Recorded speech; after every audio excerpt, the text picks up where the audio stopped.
जून का महीना आ चुका है गाइस, और अब इस जून के महीने में आपको पता है भाई क्या होता है। सबसे बड़ी खुशखबरी आती है और वो है भाई एप्पल लवर्स के लिए, एप्पल जो फोन यूज करते हैं उनके लिए, चाहे उनके फोन हो, आईपैड हो, कुछ भी हो। मतलब फाइनली WWDC यहाँ पे अनाउंस हो चुका है, जहां पर कि हमारे को iOS 27 देखने को मिलेगा इस साल। और ये जो पूरा हफ्ता होता है ना जून की स्टार्टिंग का, बहुत ही ज्यादा एक्साइटमेंट वाला होता है, क्योंकि भाई हमारे को एक बेंचमार्क वाला सॉफ्टवेयर मिलता है हर साल जो सबसे अलग होता है। तो फाइनली WWDC स्टार्ट हो रहा है फ्रॉम 8th जून, और 8 जून को हमें पहला नजारा मिलेगा इस नए iOS 27 का। अब iOS 27 सिर्फ अकेला नहीं आएगा, इसके साथ Apple Watch OS 27 आएगा, साथ ही में iPadOS 27 आएगा, Apple TV OS 27 आएगा। सारे के सारे जितने भी OS है सारे प्लेटफॉर्म्स के लिए यहाँ पे अवेलेबल होंगे उस दिन। अब यहाँ पे भाई आप लोगों के लिए डेवलपर बीटा जो है उसी दिन से स्टार्ट हो जाएगा, लेकिन अगर आप लोग भाई पब्लिक बीटा का वेट करोगे तो आपको थोड़ा सा 1-1.5-2 महीना वेट करना पड़ सकता है। अगर आप लोग इस बार WWDC का लोगो देखोगे तो एक चीज है उसमें देखने वाली, वो ये है कि काफी ज्यादा ग्लोनेस है उसके अंदर, और थोड़ा ज्यादा ऐसे ग्लास वाला इफेक्ट भी कहीं ना कहीं मुझे दिख रहा है। साथ ही में कुछ नए कलर्स दिख रहे हैं, पता नहीं कलर्स ऐसे क्यों दिख रहे हैं, बट हाँ यहाँ पे ये जरूर पता चल रहा है कि अभी भी हमारे को वही ट्रांसपेरेंट वाला इफेक्ट देखने को मिलेगा जो हमारे को पिछले साल iOS 26 में देखने को मिला था, वही लिक्विड ग्लास डिजाइन। और साथ ही में आप देखोगे तो ग्लोनेस है थोड़ी सी डिफरेंट, कुछ स्टील के ऊपर जो लाइट रिफ्लेक्ट करके ग्लो नहीं करती,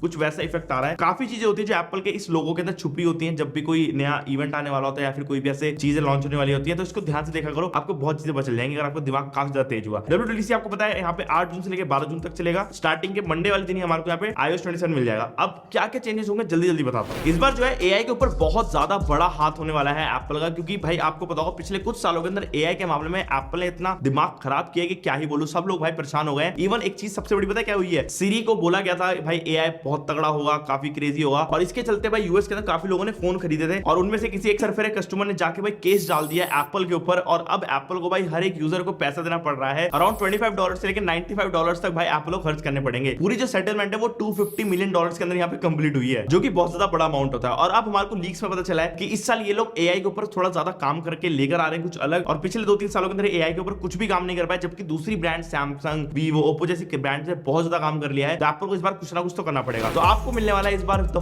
fresh new look of Siri. पहले सीरी जो था नॉर्मली आप लोगों को ऐसे प्रेस एंड होल्ड करते थे, राइट साइड से ऐसे पावर बटन से खुलता था, बट अब जो है डायनामिक आइलैंड सीधा पॉप होगा। अब सीरी जो यहाँ पे इंप्रूव इसलिए हो रही है कि इसके अंदर आपको चैटबॉट देखने को मिल रहा है जो कि पावर्ड होगा बाय क्लॉड, जेमिनी और साथ ही में चैट जीपीटी, और इन तीनों में से आप लोग कोई सा भी AI मॉडल चूज कर सकते हो। और चैटबॉट बेसिकली क्या करेगा, ये वही सेम चीज जैसे आप लोग एक कंटिन्यूटी चैट कर सकते हो, जिससे कि अगर आपने एक सवाल पूछा तो उसके बाद उसका रिप्लाई आया, उसके बाद आपने एक और सवाल पूछा, जैसे कि हम लोग यूजुअली चैट जीपीटी, क्लॉड या फिर जेमिनी में करते हैं। लेकिन ये चीज पहले सीरी के अंदर अवेलेबल नहीं थी। पहले से सीरी के अंदर हम लोग एक सवाल पूछते थे, दूसरा सवाल पूछते थे, पहले सवाल को को-ज्वाइन कर ही नहीं पाती थी। और सबसे बड़ा चेंज इस बार ये आ रहा है कि सीरी का अब इस बार डेडिकेटेड ऐप हमारे को देखने को मिलेगा, जो कि इतने सालों में कभी नहीं हुआ है। यूजुअली आप लोगों को सीरी की सेटिंग्स के अंदर ही जाके चेक करना पड़ता था सब चीजें, बट अब आपको डेडिकेटेड ऐप मिलेगा जिसके थ्रू आप लोग भाई चैटबॉट तो एक्सेस कर ही सकोगे, लेकिन और भी काफी सारी चीजें जो कि आप लोग एक्सेस कर सकोगे। अब देखो यहाँ पे आपके AI के फीचर्स जो है ना सच में अनेबल अच्छे हो जाएंगे, क्योंकि देखो जो बैकएंड है ना वो सॉफ्टवेयर अच्छा है। पहले एप्पल खुद का सोच रहा था यूज करने का, बट अब उन्होंने पहले से ही जो एडवांस सॉफ्टवेयर है, आपको पता ही है AI मॉडल जैसे कि चैट जीपीटी, जेमिनी, ये यूज कर रहे हैं। ये लोग पहले से ही ना काफी ज्यादा फीड हो चुके हैं डेटा को लेके, तो इनको पता है कि अब बंदा यूजर जो है किस तरीके से सवाल पूछ सकता है, तो इसलिए ये थोड़ा ज्यादा बेटर हमारे को रिजल्ट देते हैं। खैर अब अगर बात करें और चीजों के अंदर क्या आपको इंप्रूवमेंट देखने को मिलेगी, तो सबसे बड़ा इंप्रूवमेंट आ रहा है भाई कैमरास के अंदर, बेसिकली कैमरा ऐप के अंदर। अब आपको यहाँ पे एक डेडिकेटेड मैनुअल ऑप्शन देखने को मिल जाएंगे अपने कैमरास के लिए, जिसको हमें एक्सेस करने के लिए अभी के टाइम पे एक थर्ड पार्टी एप्लीकेशन इंस्टॉल करनी पड़ती है, बट अब इस वाले नए अपडेट के बाद आपको ये सब चीजें नहीं करनी पड़ेगी। आपको डायरेक्टली कैमरा ऐप के अंदर ये सारी चीजें मिलने वाली है। और अगर आपको थोड़ा कस्टमाइजेशन करनी है तो आप लोग अब वो भी कर सकोगे। अगर आप मान लो कोई बटन आपको किसी एक प्लेसमेंट में चाहिए तो आप लोग वो भी कर पाओगे कैमरा एप्लीकेशन में, तो थोड़ी सी अब ये हेल्पफुल हो जाएगी यार। और कहीं ना कहीं जो हमें कैमरा से प्यार है एप्पल के, वो इस चीज को थोड़ा सा और अच्छा करने की कोशिश करेगा। अब यहाँ पे AI की बात चल ही रही है, तो एक और सबसे बड़ा पार्ट है जहां पर कि एप्पल बहुत ज्यादा पीछे है, वो है जैसे कि आपके फोटो एक्सटेंड वाला ऑप्शन हो गया, साथ ही में फोटो रीजनरेट का ऑप्शन होगा, जो कि सैमसंग बहुत क्रेजी लेवल पे करता है। अब आपको AI के जरिए iOS 27 के अंदर ये सब चीजें देखने को मिल सकती हैं, जिससे सबसे पहले फोटो एक्सटेंडर आएगा, मतलब आप लोग साइडों के जो एरियाज है उनको एक्सटेंड कर सकते हो। आपकी फोटो कट गई है, क्रॉप हो गई है, तो आप लोग उसको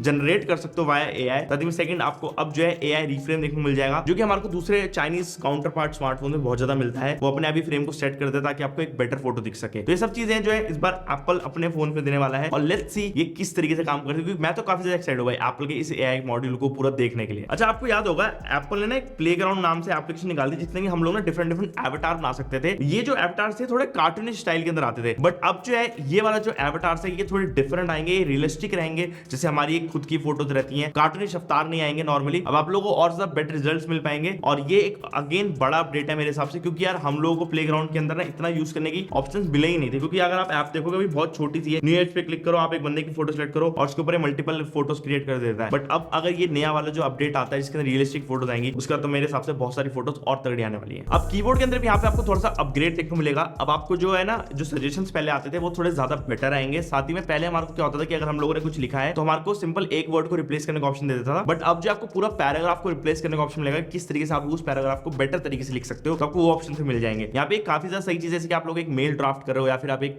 कुछ ऐसा चीज नोट ड्राफ्ट करो जिसके अंदर आपको समझ नहीं आ रहा है कि आपकी वोकैब सही नहीं आ रही है, कुछ गलत लग रहा है ग्रामेटिकली, तो ये जो है एआई के जरिए उसको पहले से रिफ्रेश करके आपको अच्छे से दे देगा, ताकि आप लोग उसको आगे जो भेज रहे हो किसी को भी वो ढंग से जाए। आपको बार बार जाके चैट जीपीटी में कॉपी पेस्ट करने की जरूरत नहीं पड़ेगी, डायरेक्टली कीबोर्ड के थ्रू हो जाएगा। अब लिक्विड ग्लास एक बहुत ही क्रेजी एस्पेक्ट, अगर आपको याद होगा भाई, ये बहुत ही मस्त लगता है। मैंने इसको तो भाई हमेशा से क्लियर पे सेट करा, मेरे को तो काफी ज्यादा मस्त लगती है चीज। बट अब जो है ना, आपको एक ऑप्शन मिलने वाला है कि आप लोगों को ट्रांसपेरेंसी किस लेवल की चाहिए, जैसे कि आपको फुली ट्रांसलूसेंट इफेक्ट चाहिए या फिर आपको थोड़ा फ्रॉस्टेड टाइप ऑफ ग्लास चाहिए, जहां पे आप लोग उसको सिलेक्ट कर सकोगे अपने हिसाब से। बस ये चीज याद रखना कि इन दोनों ऑप्शंस के अंदर आपको जो बैटरी कंजम्पशन है वो थोड़ी डिफरेंट देखने को मिलेगी, क्योंकि दोनों ही जो है अलग तरीके से काम करते हैं, दोनों के अंदर ग्राफिक्स अलग तरीके से यूज होते हैं। ये वाला जो अपडेट है ना, जितना मैं अभी तक सोच पा रहा हूँ यही है कि ना काफी ज्यादा इंक्रीमेंटल अपग्रेड है, ना कि ऐसे पूरा डिजाइन ओवरऑल। पिछली बार हमारे को iOS 26 के अंदर एक बहुत बड़ा मेजर रीडिजाइन देखने को मिला था। इस बार जो हमारे को वो चीजें देखने को मिली जो हमारे को नेसेसिटी थी iOS 26 के अंदर। जैसे कि अगर आप लोग भाई होम स्क्रीन पर कोई भी चीजें करते हो, मान लो आपने कोई एप्लीकेशन इधर उठाई करी और फिर आप बोल रहे हो यार मजा नहीं आ रहा, तो आपको ऑप्शन मिलता है यहाँ पे अंडू करने का। पहले ये कोई ऑप्शन था ही नहीं, एक बार हो गया और मैं भी काफी ज्यादा पछताता था भाई ये चीज करके, बट अब ये वाला ऑप्शन मिला, मैं थोड़ा सा संतुष्ट हो गया हूँ। अब वेदर ऐप के अंदर भी एक और आपको नया ऑप्शन देखने को मिलेगा, जो कि वो कंडीशन नाम से ये एक पूरा टैब होगा, जिसके अंदर आपको वेदर के कुछ अलग से डिटेल देखने को मिल जाएंगी और ये थोड़ा सा इन डेप्थ रहेंगी। तो ये थोड़ा सा अच्छा है, वेदर और ज्यादा आप लोग ढंग से पता कर पाओगे यहाँ पे बारिश होने वाली है, नहीं होने वाली है, स्नो गिरने वाली नहीं गिरने वाली। अब देखो एआई जो है ना, इस बार भर भर के लोग हर जगह दे रहे हैं। पता नहीं भाई जितना हमें पता चला है उतना आएगा भी नहीं आएगा। मैं तो थोड़ा सा ऐसे आपको पता स्केप्टिकल रहता हूँ एप्पल के मामले में, बट भाई सफारी के अंदर भी आपको डेडिकेटली एआई देखने को मिलेगा। मतलब आप मान लो सिमिलर से आपके टैब्स खुले में सेम वेबसाइट के, तो ये ग्रुप कर देगा उन टैब्स को अपने आप ही ऑटोमेटिकली, ताकि क्लटर फ्री रहे थोड़ा सा सिस्टम। साथ ही में आपको एक न्यू रिडिजाइन मिलेगा सफारी के अंदर, जिसके अंदर आपको 4 टैब्स ऑलरेडी ओपन में देखने को मिलेंगे। ऊपर की साइड में जो कि होगा favourite, history, reading list and save article. ये थोड़ा सा ओवरऑल अगर आप देखोगे ना, तो वही है, अगेन मैं आपको बता रहा हूँ, ये फीचर्स का एक ओवरऑल है, ना कि एक डिजाइन का। तो अब आपको ज्यादा फीचर्स देखने मिलेंगे इस बार iOS 27 के अंदर, और मुझे लगता है यही होना था। डिजाइन के अंदर अगर चेंजेस आते तो भाई और दिक्कत हो जाती, क्योंकि इतनी जल्दी डिजाइन चेंजेस नहीं होते हैं सॉफ्टवेयर के अंदर। अब सबसे बड़ा सवाल ये होगा आप लोगों का, भाई किस किस फोन में सपोर्टेड रहेगा। तो यार जितने भी फोन आप लोगों के पास है उनमें से अगर आपके पास है iPhone 12 से ऊपर, तो सभी के अंदर ये चलने वाला है iOS 27। बट अगर आपके पास iPhone 12 से कोई नीचे फोन है, जैसे कि iPhone 11 या फिर इवन iPhone SE 2, उनके अंदर iOS 27 का सपोर्ट इस बार नहीं मिलेगा। मेरे को याद है भाई पिछले साल iOS 26 iPhone SE 2 के अंदर मर के चल रहा था, तो मुझे पता था इस बार iOS 27 तो इसमें नहीं आएगा। बाकी आप लोगों को, आपको क्या उम्मीदें थी iOS 27 से, क्या वो हो पाई है नहीं हो पाई है। और अगर ये वाली वीडियो आप लोगों को पसंद आई होगी तो आप लोग लाइक कर सकते हो, चैनल को आप लोग सब्सक्राइब कर सकते हो, और मैं आपसे मिलता हूं नेक्स्ट वाली वीडियो के अंदर। Okay guys,